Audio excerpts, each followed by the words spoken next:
Les libéraux. Le podcast qui revient sur le football de notre enfance. Les libéraux, légende game. Prenez Manchester United, Alex Ferguson et Cristiano Ronaldo d'un côté, l'AC Milan, Carlo Ancelotti et Kaka de l'autre. Faites-les se rencontrer dans un tour décisif de C1 et vous obtenez à coup sûr un match de légende. La preuve avec cette demi-finale de Ligue des Champions 2007 qui constitue notre légende game du jour. Les libéraux vous proposent de revenir sur cette double confrontation qui a marqué notre enfance, notre adolescence. Pour m'accompagner, Damas. Bonsoir à tous. Raphaël. Bonsoir à tous. Et Gilles Christ. Salut à tous. Pourquoi on parle de ce match-là ? Je vous le dis tout de suite. Les 2-11. Alors, on verra qu'ils sont un petit peu décimés, mais quand vous regardez les 2-11 de ces équipes, de ces deux effectifs, cette année-là, quand on sait qu'on a signé PES aussi sur cette période-là, les maillots de ces deux équipes-là, AIG. on a une saison, on a un match de tonnerre. En fait, c'est une affiche formidable. Une affiche formidable. Exceptionnel. On a affaire à un Milan AC qui a prouvé sa valeur en Ligue des Champions lors des dernières années. Concrètement, c'est la meilleure équipe de Ligue des Champions sur les 5 dernières années en termes de régularité. Sur les 5 dernières années. Exceptionnel. Et on a affaire à Manchester qui se relance après 2 dernières années plutôt ridicules. Notamment en 2006, en étant éliminé au premier tour. Vous vous souvenez avec Lille et Asimovic au Stade de France. Oui, 1-0. Benfica. Et une saison 2006-2007 de la part de Manchester qui est comme un rouleau compresseur concrètement en Angleterre.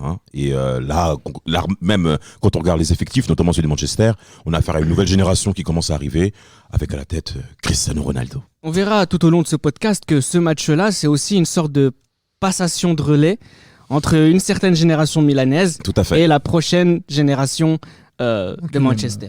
Oui, tout à fait, parce que quand on voit un petit peu le Manchester, justement, donc au moment de l'été 2006 où Van Nistelrooy part, on en a parlé dans un autre podcast, et aussi par rapport aussi à Cristiano, quand on voit la nouvelle dimension qu'il prend sur cette saison 2006-2007, c'est vraiment le moment où Manchester revient sur la scène internationale comme une équipe sérieuse et aussi sur la scène anglaise parce que ça faisait peut-être depuis 4 ans qu'ils n'avaient pas encore gagné de trophée. Mourinho triomphe, les invincibles d'Arsenal sont là également et la réaction de Ferguson est attendue. Et sur cette saison 2006-2007, ils sont avec Cristiano au devant, avec Rooney, avec Scholes, Giggs qui font une saison remarquable. Tout à fait. Et c'est vrai que sur le parcours en Ligue des Champions, on est sur une équipe qui vraiment est redoutable, notamment sur ce fameux match, sur cette fameuse double confrontation contre la Roma. Ils perdent de 1 et après ils gagnent 7-1 et on se demande ce jour-là si on n'a pas le futur vainqueur de la Ligue des Champions. Exactement. Alors juste avant d'arriver à ce match-là, le match retour contre la AS Roma, on a 2 parcours, je te donne la parole Raphaël, différents en parcours de Ligue des Champions. Celui du Milan AC qui est à l'image de son championnat difficile, alors que Manchester United, à l'image de son championnat, comme le disait très bien Gilles Christ, déroule. Donc, avant de parler sur ce match-là, quand on fait une rétrospective par rapport au match qu'on a vu des 2 équipes respectives, effectivement, le favori se dégage du côté de Manchester United.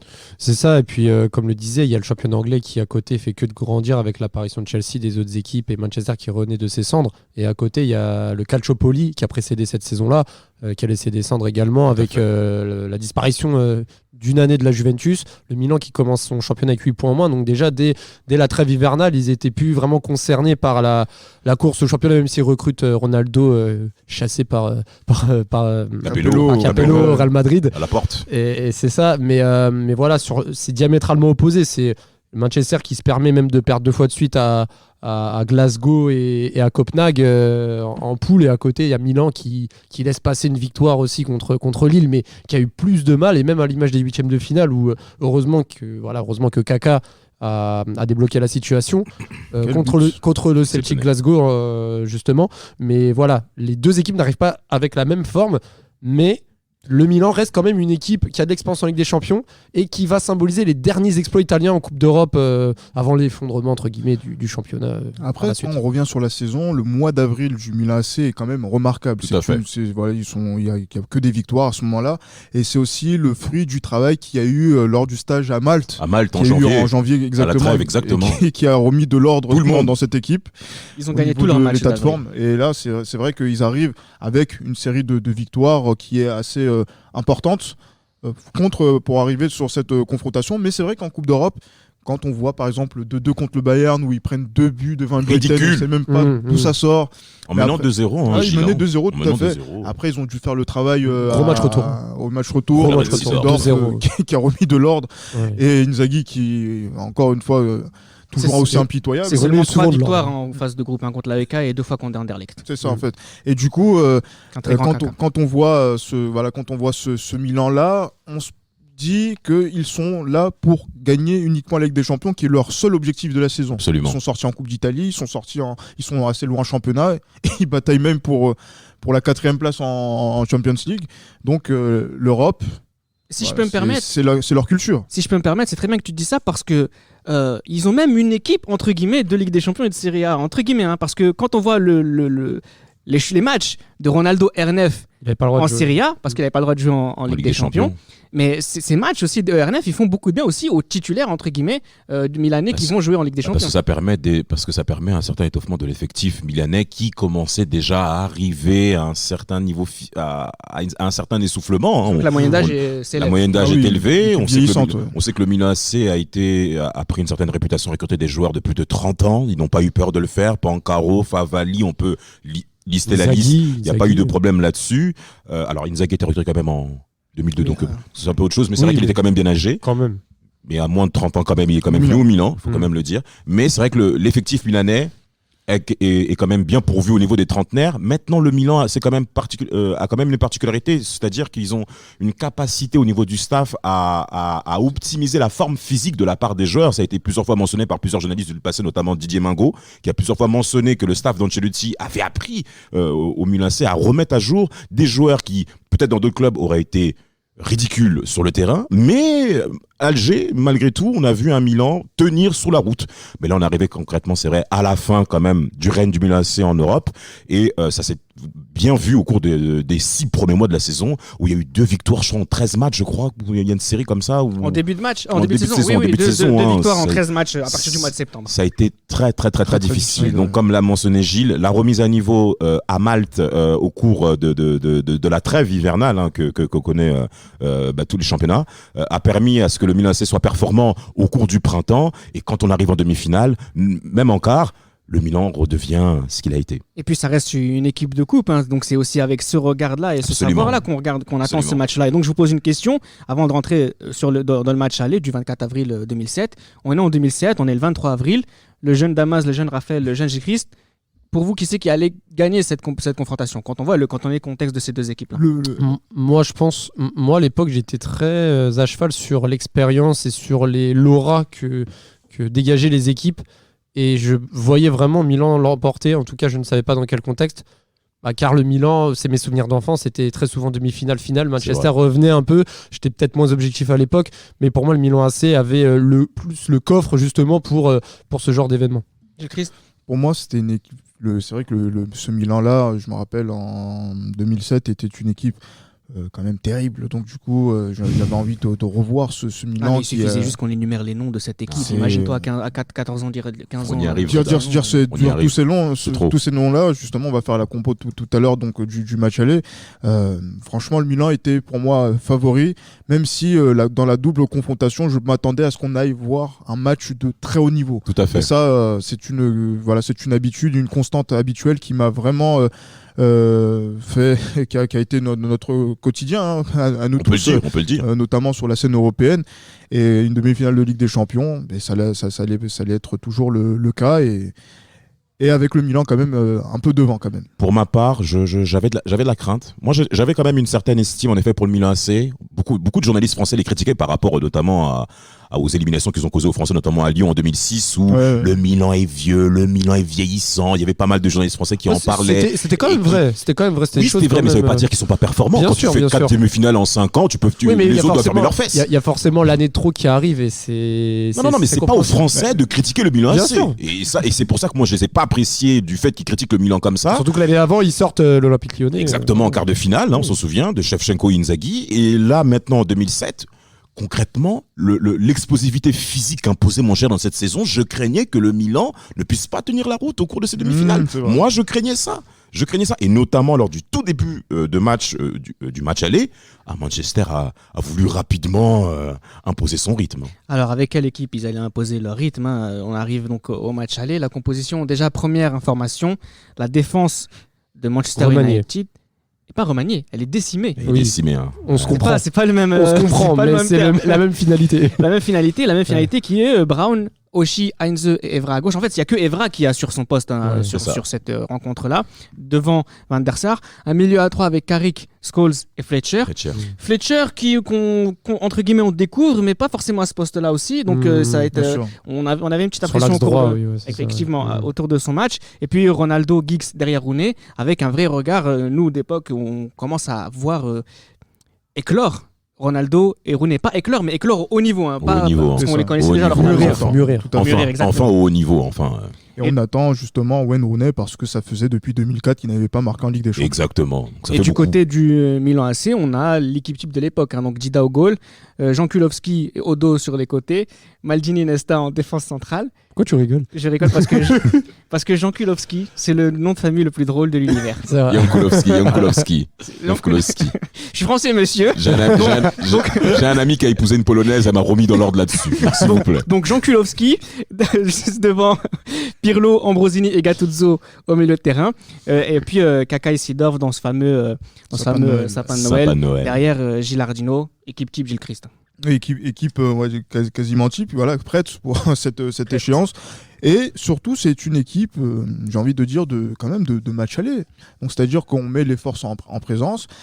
Et en fait, on va pas chercher à faire la différence tout de suite sur le match aller. Exactement. Et ça, c'est une constante italienne, que ce soit Lippi, que ce soit Ancelotti, que ce soit Capello. Ce sont des mecs qui font pas forcément la différence au match aller, mais qui préparent la victoire dès le match aller. Donc, c'est-à-dire qu'on met la belle équipe et l'équipe qui sera la plus prête pour justement être au combat de Old Trafford. Mais c'est pas ce qu'on a vu.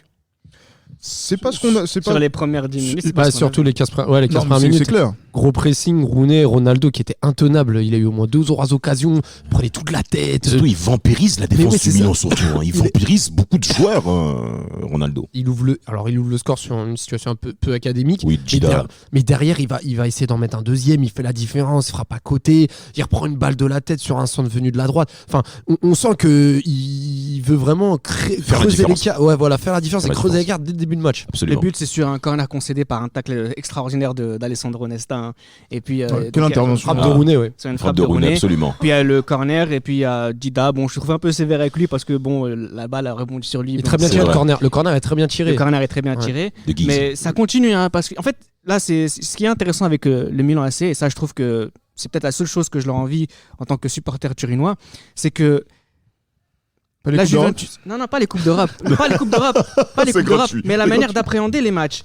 La Juve, c'est le genre d'équipe, bon, j'aurai l'occasion de le dire encore une fois sur cette rencontre-là, mais le Milan n'hésite pas à prendre des risques. Le Milan ne calcule pas en Ligue des Champions. Ne calcule pas en Ligue des Champions. Alors là, c'est l'occasion, donc il faut rattraper le score, etc. Mais c'est vraiment philosophiquement toute la différence par rapport à la Juve, et c'est ce qui explique justement peut-être qu'il y ait autant de Ligue des Champions du côté milanais et pas autant du côté de la Bien Juve. sûr, et aussi c'est lié aussi à la mentalité de Carlo Ancelotti. Il a fait une autobiographie qui s'appelle Preferisco la Coppa, donc c'est-à-dire je préfère la coupe, et c'est un entraîneur qui est dans cette mentalité de coupe et qui justement sur cette époque-là en championnat n'arrivait pas forcément à gagner le championnat Sur le long terme, sur hein. le long terme assez souvent, mais qui sur 1 ou 2 matchs pouvait le faire. Et c'est vrai que quand on prend le fil du match, c'est vrai que s'il y a des secousses côté du Milan AC, et après voilà, donc c'est vrai qu'on est dans un véritable combat que Manchester donne, notamment au milieu de terrain, Oui. la présence de Scholes aussi qui est Oui, très présent. exceptionnel, hein, exceptionnel. Ouais. Il Gilles, hein. délivre des super bons ballons Sur, d'ailleurs. Ne parlez pas de sa deuxième mi-temps parce que je voudrais qu'on fasse un petit On est focus sur d'accord. sa passe. Je te suivrai, Reda. Mais D'accord. sur la première mi-temps, il faut Oui, quand la même première mentionner que Ferguson a mis en place un pressing sur les joueurs techniques du Milan AC. Ouais. Pourquoi ? Parce que vous avez Carrick sur Kaka, qui a eu plus ou moins de réussite, on peut dire, ce serait plutôt Ouais, négatif. plus ou moins, oui. Plus ou moins. Hein. Moins- Mais en tout cas, sur les 20 moins- premières minutes, c'est plutôt intéressant. Fletcher qui s'occupe de Seedorf et Scholes qui est sur Pirlo. Parce que Pirlo n'a pas eu le même rayonnement habituel. Avec de la bagarre. Hein. Exactement, sur la première mi-temps et même sur tout le match. Hein. En soi, Pirlo n'a pas fait un si bon match Non. que ça. Mhm.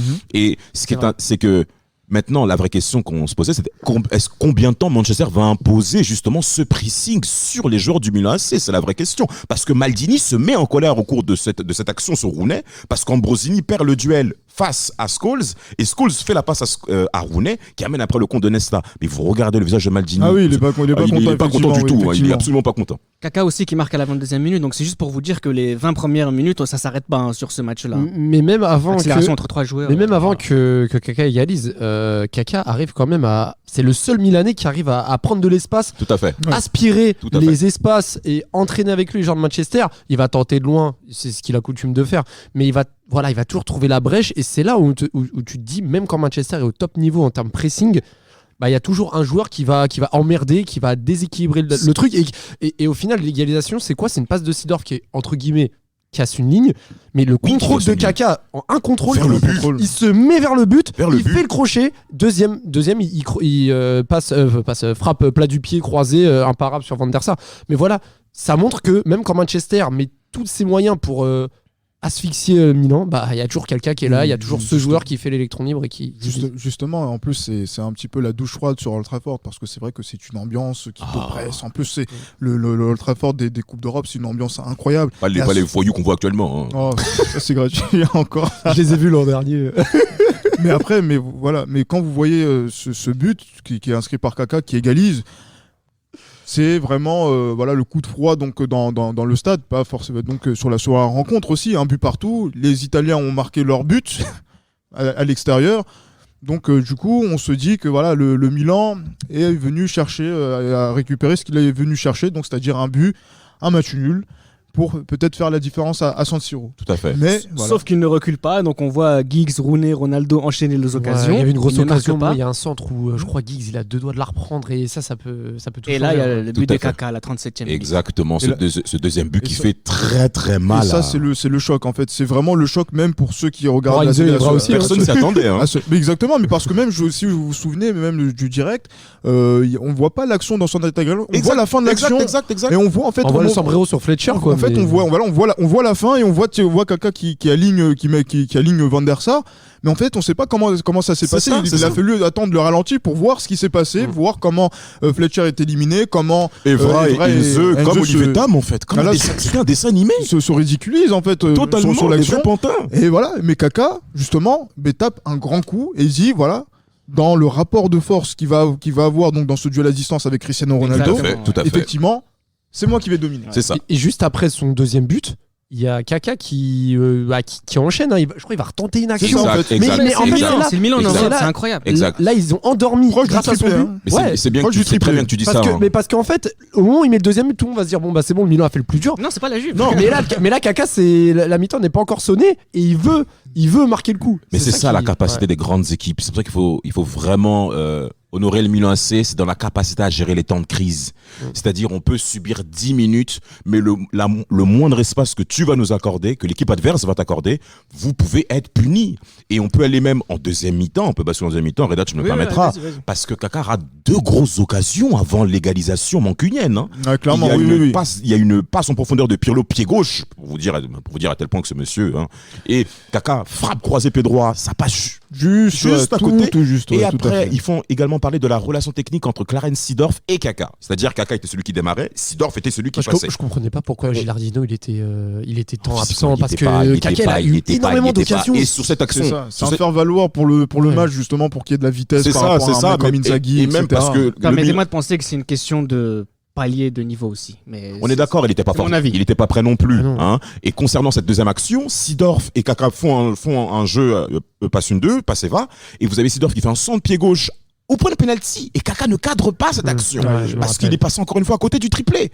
Et c'est là où juste après, Manchester Oui. s'impose physiquement. Et il faut aussi parler de la blessure de Gattuso. Non, bien sûr, il y a 2 aspects moi que je voulais revenir sur lesquels Je je voulais t'en prie, revenir. C'était d'abord la sortie de Maldini à la mi-temps. À la mi-temps, avec sur Bonera. blessure. Hein. Effectivement, et Bonera va peser sur la suite de la rencontre. Ouais. Et aussi, voilà, Gattuso qui est à la 53e qui se blesse et c'est l'entrée de Brocchi. de Christian De Brocchi. Christian Brocchi.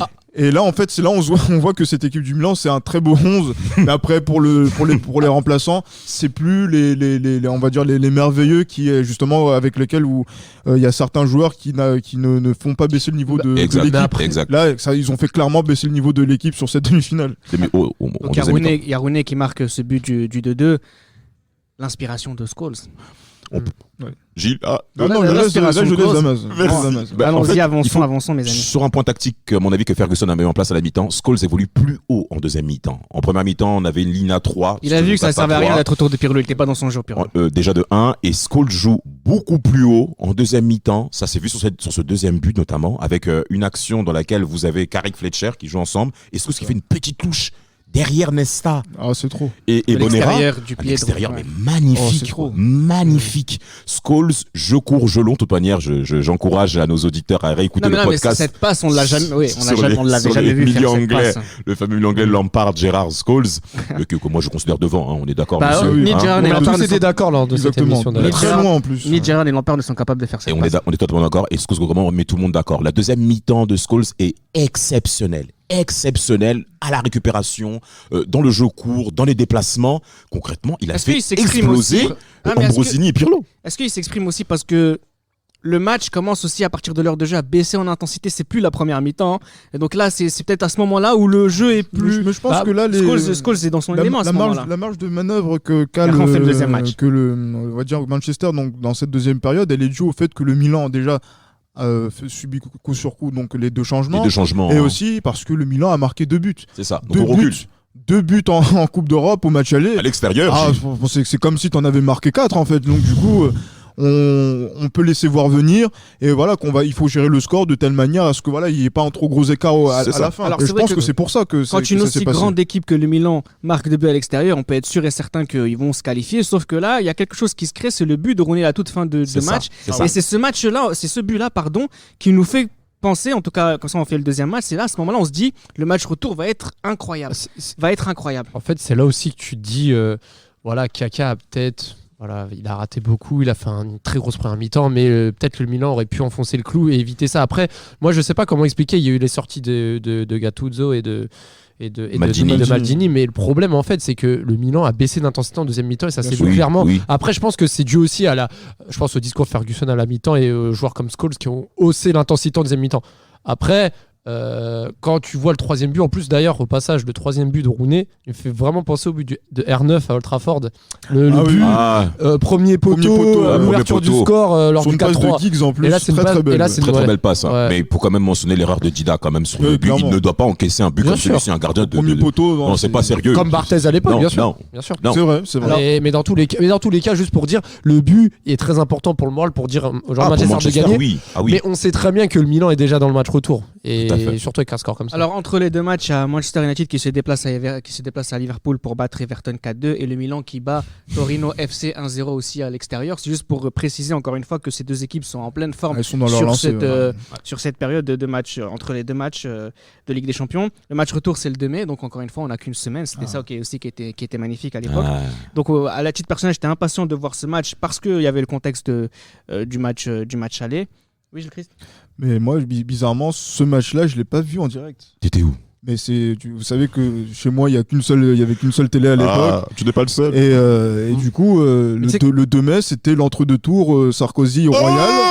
Et le même, et oui, effectivement, au moment de faire le choix, le père dit qu'on va regarder le débat alors que bon. Pas grand chose à regarder. Alors qu'il n'y avait pas grand chose à regarder et que les jeux étaient déjà faits. Mais bon, après ça, c'est. Mais tu sais qu'il n'y a pas que toi. Moi non plus, j'ai pas regardé ce match-là parce que mais je l'ai regardé après à minuit sur le Canal Plus. Mais il fallait. Moi, je l'ai pas vu parce que le match retour passait sur Canal Plus. Et j'avais que TF1, donc j'ai vu que le match allait. Et donc t'as vu le débat en fait. Ouais, j'ai vu le débat, j'ai vu le résumé, mais tu connais les Euronews le matin, les buts, 6h du matin. Exact. Big up à tous les mecs qui nous écoutent et toutes les misses qui nous écoutent qui n'ont pas eu Canal Plus dans le passé. Mais finalement ils n'ont rien vu parce que le débat c'était à l'image du match. On a vu un effondrement de Ségolène Royal comme on a vu l'effondrement de Manchester United à San Siro. Ils ont tout simplement montré qu'il n'était pas encore au niveau pour gagner. Ségolène Royal ou Manchester United. Manchester United. Laissons Ségolène tranquille. Elle a prouvé par la suite qu'elle aussi elle avait échoué.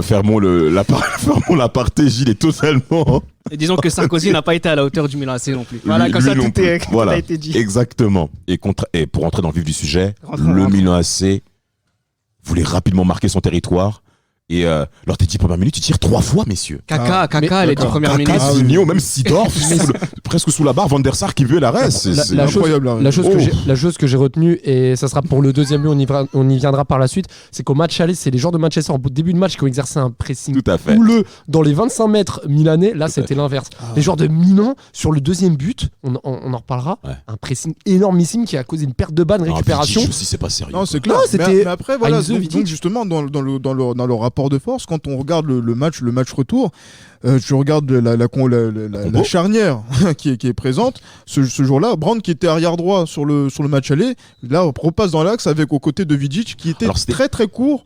Et Ferdinand qui est sur le banc parce qu'il revient également de blessure. De blessure. Evra les met dans l'embarras parce qu'on ne l'a pas dit, mais il a reçu un carton jaune au match aller qui fait qu'il est suspendu pour le match Justement, retour. et c'est Heinze qui joue latéral gauche, et effectivement, et c'est Oshi qui joue latéral latéral droit. droit. Dans Ouais, ça une bouge direction pas. quand même. Mais par rapport à ce début de rencontre, il faut aussi parler de l'accélération de Kaka face à Vidic en 1 contre 1. Et Non, mais Vidic c'était- n'était pas au niveau. c'était totalement, il était de retour de blessure, je Non, crois mais aussi. oui, mais hein. Il c'est était vrai. beaucoup trop court pour jouer un match Beaucoup comme trop court celui-ci. de- Non, mais nous, on constate un match, C'est pas on que ne sait court. pas ce qu'il y a forcément sur physiquement, etc. C'est Mais ça. le niveau de Vidic sur ce match-là était catastrophique. Alors, il Ah faut- oui, pour ces raisons, effectivement. Et au cours de cette rencontre, il faut quand même parler de la domination du Milan AC au niveau technique. On a vu des combinaisons très intéressantes, très belles à regarder, avec un Massimo Odo qui a également fait tout le couloir. Toutes les actions de la première mi-temps viennent de son côté. Et C'est voilà, ça. voilà, tout On simplement. parlera de Ouais. Odo tout à l'heure. hein, Et c'est bien en parlant de cette configuration technique parce que certes, on a J'ai parlé bien d'un noté Milan ça. qui a beaucoup joué, qui a dominé techniquement cette rencontre de bout en bout, mais il faut également parler du rôle de Gattuso. Parce que lors du match aller, Il a Gattuso mis- fait un travail colossal au niveau de la Non, récupération. non, bien vrai, sûr. Et lui, et justement, déjà la récupération et aussi dans les duels. Dans les face duels au- avec Ronaldo. Avec Cristiano Ronaldo, il l'a mis sur son dos et voilà, il Bien s'est amusé sûr, avec. tu es un petit. En fait, c'est simple sur ce match-là. Chaque joueur du Milan AC a respecté son rôle et l'a fait brillamment. Que ce Magnifique. soit récupération Gattuso, Pirlo à on va dire l'orchestre, Sidorf sur le lien, même Gilardino au final quand il rentre en jeu, il apporte ce qu'il doit apporter. Même Inzaghi sur Parce que c'est un centre Inzaghi de qui est titulaire. hein. Ouais, c'est Inzaghi qui est titulaire. Même quand il y a l'action en triangle, il récupère, ça lance pour Odo et Odo C'est centre ça, fort c'est pour ça. Inzaghi. Pour qui va Inzaghi, reprendre, qui ouais. passe juste à côté. Exact, Ça, exact. pour moi, c'était l'action qui m'a marqué du match. Et c'est Autre précision ça a aussi par témoigné sur rapport le au reste. match aller, c'est que c'est Kaladze qui joue à la place de Maldini. hein. Aussi. C'est ça, Effectivement. Kaladze, Il était Kaladze. blessé, il s'est blessé. Et là, c'est Kaladze pour le match retour, en effet. Et par rapport, alors, j'aimerais revenir quand même sur le premier but que marque le Milan AC. Nesta a le temps, en fait, d'amener l'action. Il n'y a pas de pressing côté Moncunier par Oui, bien rapport sûr. au match aller. Parce- Et Nesta fait une passe en profondeur pour Sidorf. Sidorf qui fait un appel côté droit, une remise de la tête. Non, Magnifique. clairement, magnifique. Magnifique. Oh, Et Il on a a Kaka en demi-volé. première intention, pied gauche, qui met Croisé. à terre. il n'y a pas Croisé. beaucoup, il y a pas beaucoup de pas joueurs photo. qui sont capables de mettre ce type de but. Van der Sar Y sur compris aujourd'hui. Mais, Van der Sar sur ce match, il prend 3 buts, il peut rien faire sur les 3 buts. non, mais vous voulez qu'il Vraiment fasse quoi rien. Franchement, Franchement, fasse quoi rien côté du tout. Moncunien, ils ont été totalement dépassés. Ouais. On parlait des temps de crise, Reda. On parlait des temps de crise. Et là, Manchester qui a été acculé, le seul qui a son âgé, c'est Scholes. Toujours, mais voilà, mais qui était là et qui encore une fois, vous connaissez comment est Paul Scholes. C'est même si là dans ce type de rencontre, il aurait pu aussi péter les plombs comme il a fait aussi Barça. sur même je crois que c'était sur donc dans un des matchs de la phase de knockout, donc sur le 8e de finale, je crois, contre Lille, où il se fait Ah, expulser. contre Lille, ouais. Il se fait expulser, il aurait pu péter les plombs. Mais là, en fait, voilà, on est dans un match de haut C'est pas la niveau. même chose. On n'est pas là pour s'amuser. Il a encore montré qu'il était Non, présent. non. Et c'est là où Alors- moi j'ai aussi ce petit problème avec Michael Carrick sur son manque de courage, notamment au milieu de terrain. À quel niveau? À quel niveau? Mais parce que encore une fois, moi j'étais encore sur cette idée où un joueur comme Michael Carrick, pourquoi on l'a considéré comme un joueur fort? C'est parce qu'il faisait le ballon. Quand tu récupères le ballon et tu donnes le ballon à Scholes, effectivement. Ah, tout le c'est monde beaucoup peut être plus fort. facile pour toi. Mais bien sûr, effectivement. Et là, ce jour-là, quand vous voyez voilà, le comportement du Milan, donc dans le pressing, et justement où Oui. il faut aller gagner le duel, et aussi il faut aller prendre le ballon pour porter le ballon Tout à fait. plus rapidement, pour aller chercher la profondeur pour Cristiano, pour Rooney. Ils étaient absents. Non, Absent, mais voilà, ils absent, étaient absents. Et le absent. problème, c'est qu'un joueur comme Carrick s'est caché derrière Scholes, derrière Même Giggs, Fletcher, derrière Fletcher. pour le Et combat. c'est ça qui, moi, m'a beaucoup déçu et qui a continué tout au long de cette carrière. Et effectivement, et je pense à beaucoup de fans Tu peux de pas- on peut- Carrick Est-ce- qui, justement, doivent voir ce match retour pour qu'ils prennent conscience de qu'est-ce qu'a fait Carrick aussi dans sa carrière de Est-ce- moins bien. Est-ce qu'on peut parler de Rooney aussi? Parce qu'en première mi-temps, il est totalement visible. hein. Nesta le On a- mange comme au petit déjeuner. Hein. Moi, je pense à 2 joueurs qui ont été en dessous dans le match. Fletcher Fletcher qui a vraiment pas été bon. Pour moi, il a manqué d'impact, il a manqué de justesse sur ses gestes. En témoigne il perd beaucoup l'occasion. de ballon, c'est vrai. Et même c'est vrai. l'occasion où il se fait décaler par Rooney, où il Oui. dévise. Enfin voilà, tu sens qu'il est pas dedans. Et Ronaldo, en fait, sa prestation m'a fait un peu penser à sa finale de 2009, où quand il était un peu acculé, où il fallait prendre une décision, il tentait trop. Enfin, ses dribbles, ils étaient pas toujours. Enfin, il tentait de bonnes choses, mais C'était stéréotypé. un c'était peu. trop stéréotypé. Ouais. Tu sentais qu'il voulait trop forcer. Et Il Gattuso au forçait, dos l'ont en fait. très bien enfermé sur le C'est ça côté. aussi. Ils l'ont Alors, très très bien enfermé. Surtout Il a en perdu première tous ses mi-temps duels parce contre, que. En un contre un. Parce qu'en deuxième mi-temps, bon, on parle quand même de Manchester United, donc il y avait ce côté un peu orgueilleux. On a vu un autre visage, entre C'est guillemets, vrai, en c'est seconde vrai, c'est mi-temps. vrai. Mais c'était insuffisant parce que même si tu changes ton visage pour la deuxième mi-temps et que tu joues contre ce Milan AC, ça suffit pas. Il y a le but du 3-0 de Gilardino à la 78e minute. Là, il n'y a plus rien à faire pour C'est Ambrosini qui fait la passe décisive quand même, je crois, pour C'est ce. ça, après, non, c'est avec le 1 contre 1 que Gilardino doit conclure. doit conclure et il le conclut de fort belle manière. Et la passe d'Ambrosini. Exactement. Mais C'est ça. et moi, je suis surpris par quelque chose du côté de Manchester, c'est que si vous regardez bien sur les deux confrontations, il n'y a eu aucun changement qui a été fait, à Aucun. part un. À part ça, en à effet. part un, effectivement, ça qui rentre à la page d'Ocher, mais à la 77e minute, en fait, quand. Pour tout réduire est le déjà score, réglé. pour revenir. Mais Mais bon, c'est déjà réglé, donc tu te dis quand même que voilà, Ferguson en fait a tout donné sur cette rencontre avec les meilleurs joueurs, c'est les Possible. forces en présence, mais qu'il n'y avait pas forcément la profondeur de moi Non, il avait attendue. pas. Il y avait Alan Smith ne jouait pas énormément. Non, aussi, non, ce qui avait Effectivement, passé. mais voilà, C'est c'est ça. pas avec le vieillissant Solskjaer ou encore avec je sais pas moi Chris Eagles par exemple qu'on allait attendre quelque chose de face à ce Milan. Et aussi autre point que moi je voulais mentionner aussi au niveau du Milan AC, c'est le fait qu'Ancelotti ait voulu aussi récompenser quelques joueurs en les faisant rentrer dans les dernières minutes. Cafu. Cafu. Qui a failli marquer le but du 4-0 d'ailleurs. Favali Favali, ouais, qui qui s'appelle rentre Favali, dans les dernières minutes, histoire de rendre concerné tout ce groupe-là qui va jouer à Athènes contre Et ça se voit même par le Liverpool. changement de Gattuso. Quand il sort, il y a toute la tribune qui est tout le monde et Standing ovation. ah oui, Et en- totalement. bah, Monsieur quand Gattuso. Kaka sort aussi, mais j'aime bien, c'est Énorme. tous les joueurs. Tous les joueurs ont respecté leur rang, y compris Gattuso en dehors du cercle sportif, parce que à la fin du match, il y a eu une petite altercation avec des joueurs mancuniens. Et voilà, même quand Gattuso sait qu'il va être qualifié, voilà, Gattuso à la maison, il aime bien chambrer et ça dégénère souvent. C'était un régal de parler, de vivre ce match-là, et c'est toujours un régal d'en parler autant d'années après. J'aimerais, pour terminer ce podcast, vous mentionner quelques joueurs. Hein. On va répondre rapidement. Vous avez parlé d'Odo tout à l'heure. Moi, j'ai noté sur les deux matchs, mine de rien, à contrario des latéraux mancuniens, mais Odo et Jan Kulowski ont fait deux parties extraordinaires. Et ce qui est marrant, c'est qu'avec le recul, quand on regarde la liste des joueurs, on a l'impression que c'est les points faibles. Mais Odo, il est champion du monde et il est quasiment titulaire indiscutable sur très cette très saison-là. fiable. Mais Très fiable. ces deux joueurs-là, ces deux latéraux sur les centres des deux matchs sont très très forts, très importants. Parce que l'arrière droit, on retient surtout Cafu, surtout dans cette période-là, donc on va pas penser à Odo tout de suite. Mais Cafu qui était le remplaçant d'Odo sur cette Bien saison. sûr, mais c'était la fin. Totalement. Oui, parce que C'était la Cafu, fin. c'était la fin de parcours. Mais quand on pense à Milan, arrière droit, il y a Cafu qui va avec. Hein, donc. Mais c'est quand même bien de mentionner Cafu et Jankulovski parce qu'on a affaire. Alors, Odo, qui était déjà capitaine de la Lazio de Rome, une Lazio qui commençait déjà à descendre, mais c'était quand même le leader de cette équipe. Il vient imposer ce qu'il a appris à la Lazio et il le fait très très bien au Milan AC, dans un Milan AC qui par la suite va commencer à descendre petit à petit au niveau des performances. Et Odo, ce qui est très intéressant, c'est qu'il se met rapidement au niveau, comme Jankulovski qui vient d'Udinese aussi. C'est des gens qui se mettent rapidement au niveau et des exigences du très très haut niveau que demande un club comme Milan et la Ligue des Champions.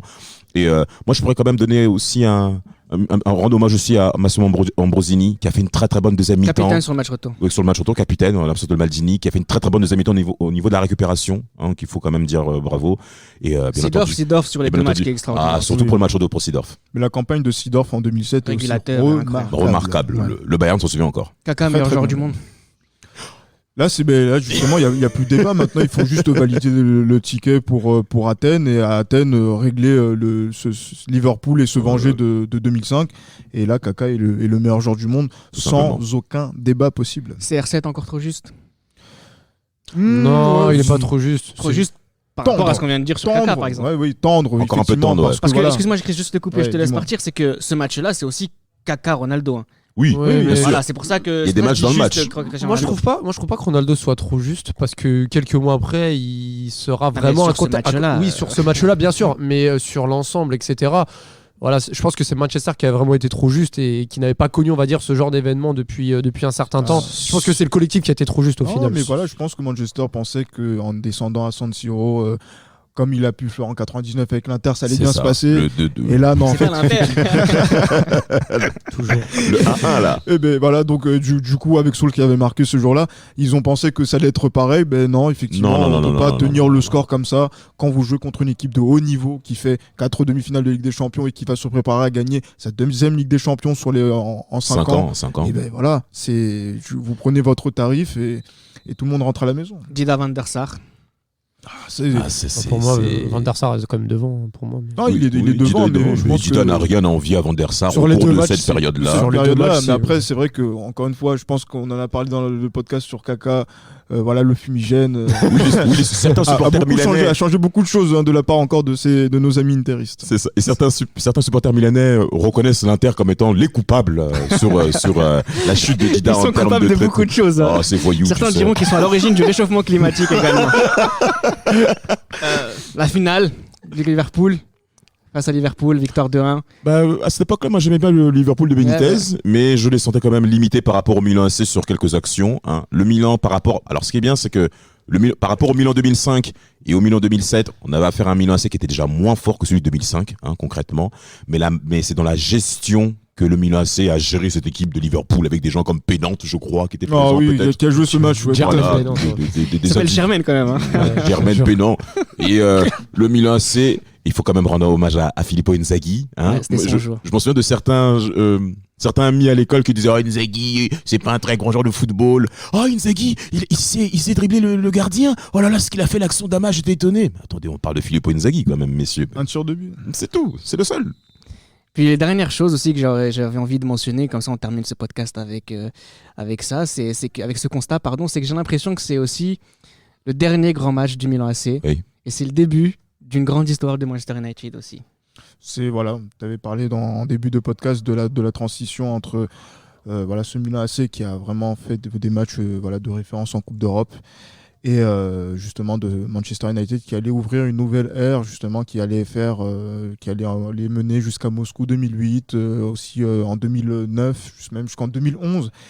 Mais voilà, je pense que le Milan AC en termes de dernière rencontre aboutie entre la demi-finale et la finale de 2007, c'était intéressant. Et moi, je pense qu'on a pu enterrer ce Milan AC définitivement. C'était ce fameux match de huitième de finale contre Arsenal, Ouais. en 2008. Au match retour, où c'est terminé pour eux. Mais voilà, c'est une grande équipe qui fait son chant du cygne. Oui. Mais de quelle belle manière. Quelle belle manière. C'était Les Libéraux, un podcast produit par Sport Content en partenariat avec Urban Soccer.